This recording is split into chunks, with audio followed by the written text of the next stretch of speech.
সেই লাঠির মতো করে দিতে বললাম, তুমি কেটে দিলে, তাহলে কি আবার এক পার্ট ছাড়তে হবে? ঠিক আছে, ছেড়ে দেবো না। পাগলামি শেষ নেই।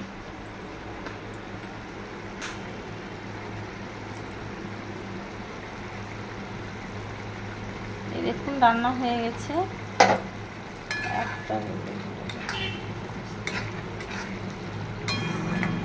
একসঙ্গে ছেড়ে দিব, দুটো পার্ট হয়ে গেল। এত পাগলামি সীমাহীন পাগলামি।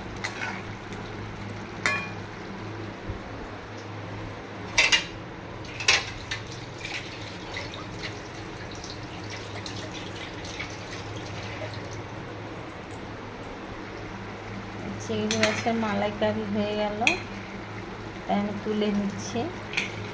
আর এটাতেই হয়ে যাবে এঁচোড় চিংড়ি। এই হয়ে গেল মালাইকারি। এবার আমি দিয়ে দিলাম এঁচোড়।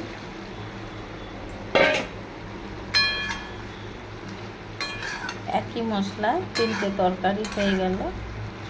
দারুণ ব্যাপার, খেতেও দারুণ হবে, দারুণ টেস্ট হবে।